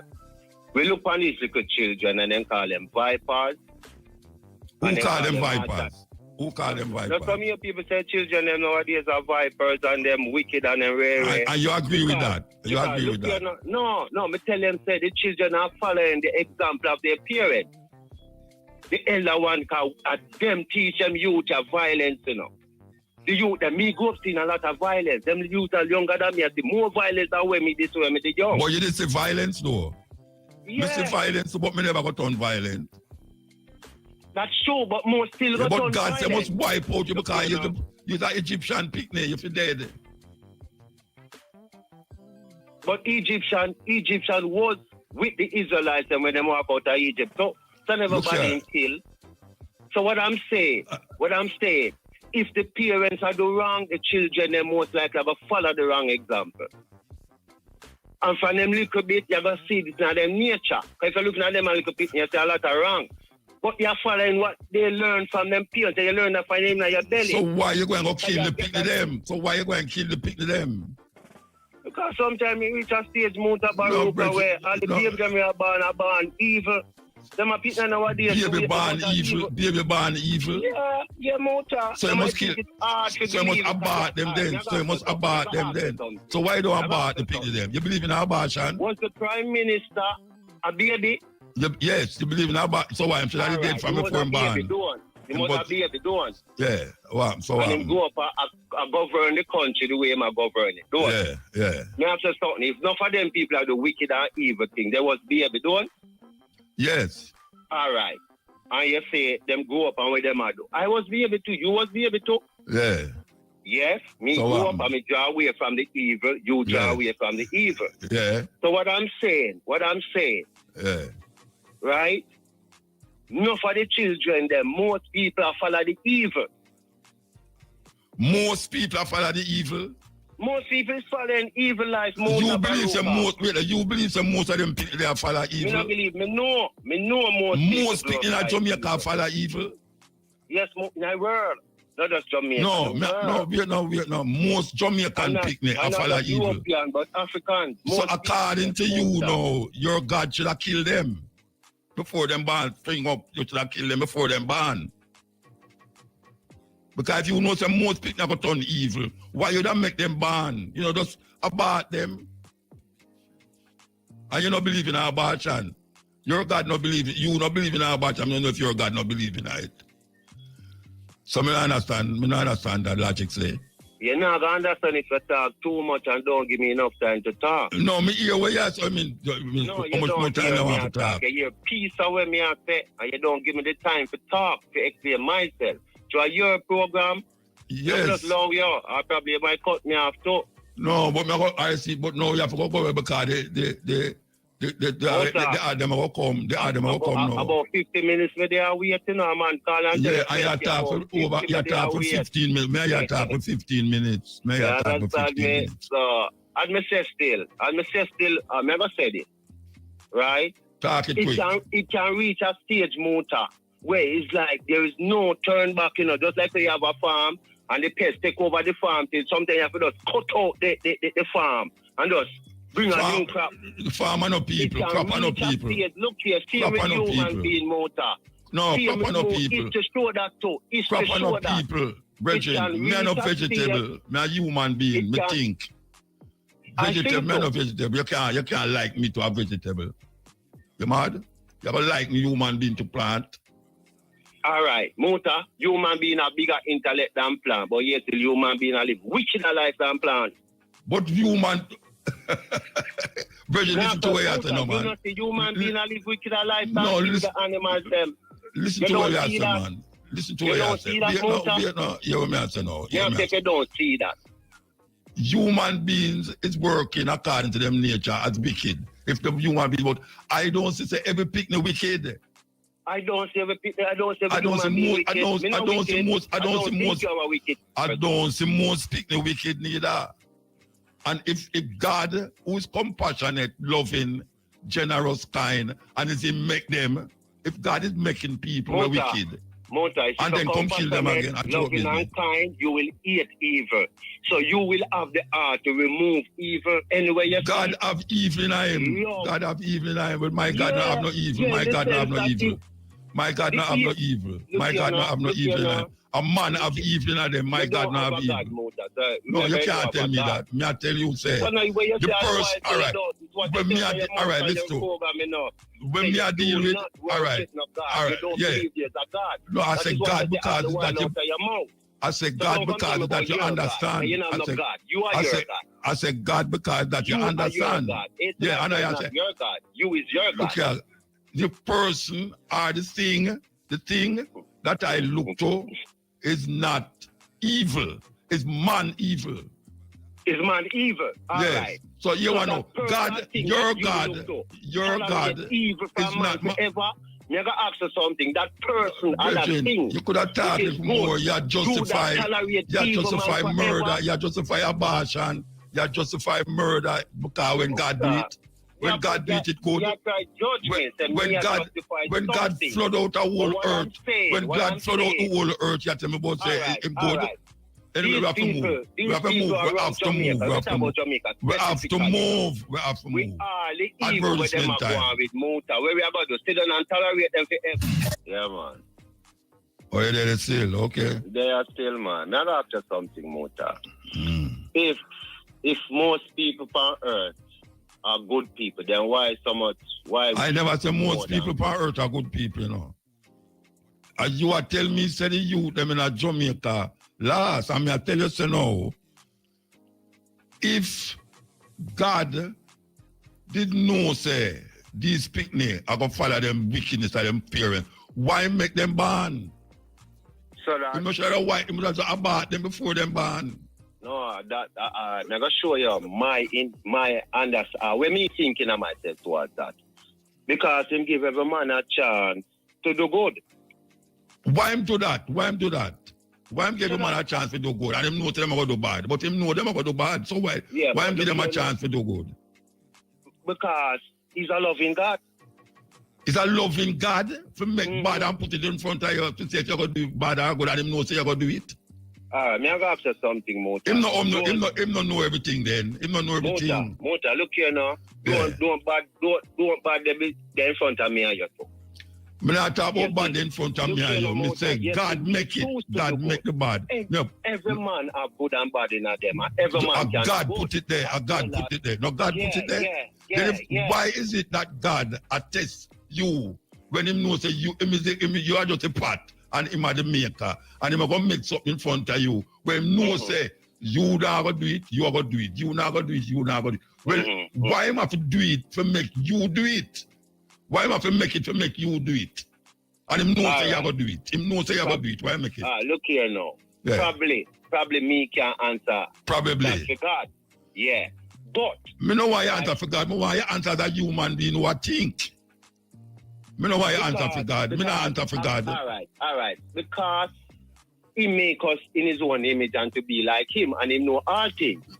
And him know say you kill people. Yeah. All right, go on. Yeah. All right. Him know right from wrong.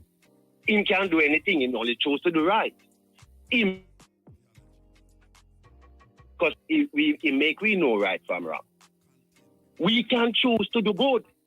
And although we choose and do bad, him still show and I say, all right then, looking at yourself and see say you do wrong and start do good and I will give you the strength and the power to do good. Just have faith in me. But what they do, they just continue loving good and check say the mercy of God is weakness. So him end up have to go wipe them out. That's my that's my understanding. And that sound like a reasonable human being thinking, understanding. Yeah. All right. No, me have to ask you something now, Mota. We talk about Jamaica specific. The whole world is going, but we are talking about Jamaica specific. We in Jamaica and we see what these political leaders and those upon head is doing with our taxpayer money where them borrow in our name. We see what it is, how them are spend it for fact them won't self me like we are suffer. Then me gonna ask you, Mota, what should we do? Just get up every day and I beg them, please have mercy on us. Please, and them not have mercy upon us. Don't you think we should get up one day and war back if that be the case? What do you think we should do? Virgin, you know why I'm not going to answer you? Why? Because you use something where some man right to justify something where man have in him. Because you have it in you. And then you start to tell me, say, it's not the man put it there, you know, it's the other, it's something out there where you are called God. Put it in the man. Why you want me answer a question and say, if if a man do something, if a man oppress the people, them, where you should have do? Where you should have do? I know where me should have do. Where you should have do? Because you are telling me, say God. No, we should have do. I'm not going to answer that. I'm not going to answer it. You know why I'm not going to answer it? You know why I'm not going to answer it? Are you afraid? Afraid for the what? Afraid for answer? To tell the people them say you know people go out they go rebel. Stop sit down and make them joke on a little to the dead. Some me ask a question. Kill me. That kind of juke me little bit in my dead in a motor. But that do have nothing. But that do have nothing to do with. Bust a shot in me and kill me, you know. That do have nothing to do with God. That have something to do with man. A man do not know God. True. Yeah. So if God know, if you're gonna bring God in as the God part I me talk about, you know. I know man actions because man create good and man create bad. I know God a create nothing and I put it in a man, you know. A man have bad and good in him. There's no God outside. No, you can't take God outside because your premise is based off of God. Your premise of what you're saying is based off of God. Your premise is not based off of God. No. My premise is based. No, wait there. I can't forget it. Wait there. My premise is that man is creating the evil way of in him and the good way of in him. So anything where good is man do it. Anything where bad is man do it. There's no something out there that is causing man for the good and man for based upon a man ways, based upon a man surroundings, him choose for do and him choose for the good and him choose for the bad. There's no something out there. All right. So what the problem I have with it? All right. Yeah, so the problem I don't. The problem I have with it is that when man do things and it's good, him say God make him do it. And when man do things bad, him say the devil make him do it. Yeah. And then in the end part I know him say it's God make the devil and God make the good. Which is man do it, it's not no devil and no God, it's man do it. So it's a problem I have with it when a man come tell me, say, why God send people go kill off. And me must go justify that killing there because it's God tell him to do it. I mean, I justify that. All right. What the Egyptian them do? What the Egyptian them do for them little picnic them dead? That him could have wiped out the whole earth. God all wipe, you know, you don't say God wipe out the whole earth and left 8 people in our ark. A madness that. A madness. Oh, we couldn't go believe that. We couldn't go believe that. Anyway, we have to take a break. We have to take a break. Yeah, Muta, Mandingo. Wow, Mandingo, you know, man. I tell you, man, the Jewish God business have made a wait almost favor. Hush. Hey, watch out, I'm now hold a call for 10 minutes, you know. And I'm about half hour upon the radio. Hush, brethren. I tell you, man. You know, the Jewish God there, may I tell you? Yeah, well, you know, because them choose no people and them choose themselves. And there's no record of no Abraham and no go through no Red Sea and all of them things. They are mixed and people. No go so, man. But man walk through Red Sea. No go so. No go so. Rubbish, you know, and thing. And before me forget, one big up stranger Coleman who in Mexico and the whole heap of shows and Brethren, that brother did not stop work, you know. Him not stop work, you know.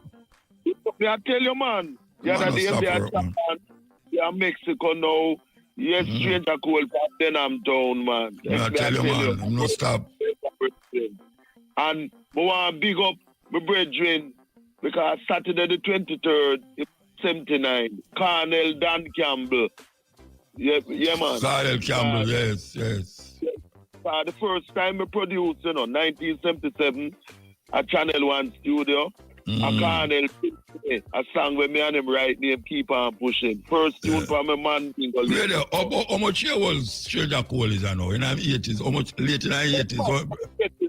In the 80s, man. I'm older than Colonel. Colonel born 45. Yeah, man. In the 80s. And I'm teach Ken Bood. I bring Ken Bood, at Stranger, And,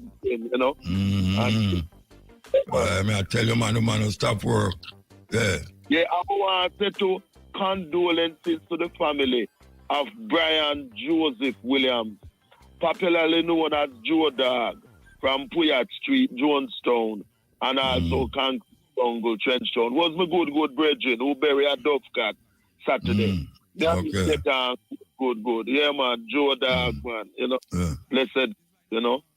To never know him was a Williams like me till the funeral thing. But Joe, I saw it, and as his big sister said at the funeral, at the assembly thing, she say, oh, him is not a dog because him have 2 foot. So don't call me brother no Joe Dog. I don't know why them call him so. I tell you, him did have a healthy appetite though, you know. So I don't know if it comes from that still, you know. And then but in the weather in England, it's a cold snap, man. You know. I can tell you something. As I speak to you, I need some woolly pack clothes to put on, Rasta. My hand cramp up. The place cold like what? Trust me. And it just start. Yes, cold snap. Well, we know in Jamaica when it coming on to December time too. Yeah, cold. It start get cold, yes. And which part of there? A fog, pure fog outside, you know, you can't have it in front of you. Pure fog. Yes. You know, we growing up as children in Jamaica, when it come out and anything, we wear sweater. Sweater, yeah. I tell you. So we wear sweater. And you know which part cold too? Manchester, my parents, Paris. Yeah, well, Manchester soon start have snow down there, trust me. Climate change will make snow fall down at Manchester. Well, right now too, some rich farmers or people at least, them not really farmers, but them used to buy hundreds of acres of farmland and get preferential tax thing, no tax. Well, right now, this present Labour government here, I put on tax on them where them never used to have, so them are protesting, but people not sorry for them because them not pay no tax for years. It's an anti-Trump government in England. Yeah, may I tell you, man, you know? Yeah. And so them are demonstrate, but the majority of people, including myself, against the tax thing where them have here. Because when someone dies, them children are beneficiaries have to pay 40% inheritance tax, which make it impossible for them really acquire. Them have to sell off where them parents are whoever. Yes. Why you explain the inheritance tax to me? Explain the inheritance tax. All right. Say a man or a woman die and leave a house value, say 1 million. Yeah. The child or children or whoever leave it to have to pay 40% of that 1 million. 40% of the value. So 400,000. Yes, that means it's like you have to buy all over again. You know the way there? Yeah. It's too much more. As far as I'm concerned, them should have paid anything between 5 to 10%. Because I say you will have service charge, to change the papers, ownership and that type of thing. But not 40%, man. No, man, that's enough, man. 40% enough. Yes.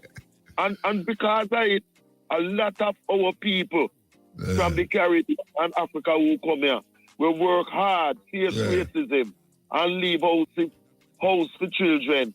The children them end up with nothing because them can't afford to pay the inheritance tax. And you have brothers and sisters fight one another due to... That's the biggest fight among family, House and land, are the biggest fight with family. Yeah. And the 40% inheritance tax should be reduced to about 5%. It should be a kind of just administrative fee of 5%. Yeah. Some of them get lump sum. Some of them company they get lump sum. And suffer to buy them house, and then the house go back to the same government when never buy them house for them. Yeah, and then go sell it back again. Exactly. A generalship. Let me ask you something. Let me ask you something about this thing. All right. If say your family's left a house for you, yeah, the person them who look about the house now, I just say, like, because the house cost £1 million. yeah. Them are going to take out 40% off the top, totally 40%. Yes, so what is the other fee them have to take off? 400,000. Yeah, so what is the other fee them take? No, that is the fee where them take. Yeah, but them not, not pay. Like if you did do a government, them gonna take that out too and yes. Yeah, because how the estate thing go is that before anything can be given to the beneficiaries, all debt, all of that debt, have to be paid. So if the person did owe other money differently, that have to pay. And is what leave. And then you know what happens? Sometimes nothing don't leave. Yeah, that may I say. Because depending on where your house is too. Your house in a certain area right no value nothing. Exactly. So which part, all right, for instance now, like a normal house in a land, in England, where black people live in, where them say, my house is. Like how much it that cost? On the average, I'm going to give you a range. It's a range of from, say, 600,000 to about $1.5 million. Because you mean a normal little man, a normal man house? Yes. In a Acne. Yes. Because of course, when the parents them did buy, it was not that value then. But you know the value go in this current time. So the run thing is like from say 600,000-700,000 going up to about $1.5 million. Right. So all when you live in a certain area now, you're gone at the $2-3 million bracket. Certain area. Exactly. Like if you have a house in a way you call the Royal Borough of say Kensington. Yeah. Heights Bridge. You know what I mean? Brixton house, you might say you have $1 million house in a Brixton. Yes, because what happened, houses in Brixton that used to be cheap are now because it gentrified. Them gentrified on a Brixton there, yeah. Yes, and what happened is that a lot of our people foolishly sold their houses in Brixton.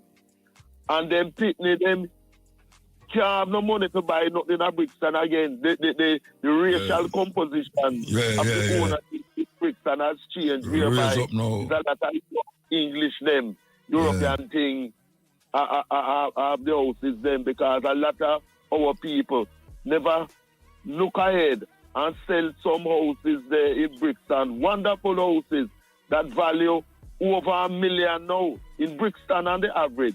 Yeah. The houses is over $1 million up. The average. Houses, yes. So don't in Acne the same thing? Yeah, Hackney is becoming like that too. Yeah. Some of my brethren, them supposed to rich then if they might sell them a house. We have some brethren that they're supposed to rich. Yeah. You know, I think with much of our people, but and not all, too much of our people like sell too much, man. Yeah. Sell too much. There are some things that you're not to sell. There are some things that you must make succeed in generations, inherit, generational way. You know what I mean? Yeah, so otherwise, the generation is like one step forward, 2-3 steps backward. You know what I mean? Yeah. I put up some trust that they can't sell, but succeed in generations, benefit. That is what the rich do, you know. Yeah, really, of course. I think, you know. Generational wealth, yeah. And take all Charles now. Him and him siblings, them don't pay this 40%. No, them don't pay that at all. No. But one for them, And our next rule for the majority of people will show you say there's no equality of justice. None whatsoever. It's a farce, and them come talk about freedom and equal rights and justice. It's lie. You know? I'm a liver for the people. You see? It's like them want the majority of people to work like slaves to maintain and make the very few rich become richer and richer. And we know say that based on a racist thing too. You know what I mean? Yeah. Anyway, yeah, man. We're gonna move, yeah. We're gonna move. We tried to get your last week, me hold for a long time, and the next one go down. Yeah, man, so enough money, but... Hush. Yes, when I see you, I give back some of the phone money. All right. I will hold you on that. People... No, I don't want you hold me. I don't want you hold me, no. I don't want you hold me. All right, I give time. Yeah. All right. Bag of tricks. Cedric Martin and the Congos still up on the road, I do things, I tell you. Hey, them elder man there, although you not hear about them, you say, you know, they might go on with things out there, you know. They might go on with things out there. Anyway, remember, so we are come forward at 2 o'clock with the stepping razor, the art of war, remember that. And as we say, we want to thank Shane. We have a serious program I go on tomorrow. Well, not tomorrow, a little more. Understand? Hey, Mario Dean. The case with Mario Dean after 10 years. After 10 years, Mario Dean case not done yet. Police them still there. 10 years ago, Mario Dean dead. And after 10 years, it's still a go laga. Justice in a Jamaica is a weird thing, I tell you. The police arrest the police, you know. Yes, some madness go on, so. Yeah, so it's not a joke business. It's not a joke business. They must shoot the youth them unlawfully. Some of them policemen say, boy, Muta, what you talk about? You think me going to make them money live to go get where when them go to court? You know, that them a tell me, you know. Proudly them a say it too, you know. So my people, this one was indeed a warm and interesting one. So feel free to leave an honest comment down in the comment section. And also on your own opinion. And you don't know say me there upon the Black Unity program. So feel free to leave a like and subscribe to this channel. If you're new, bless up to each and everyone. Up until then, peace out. Adios.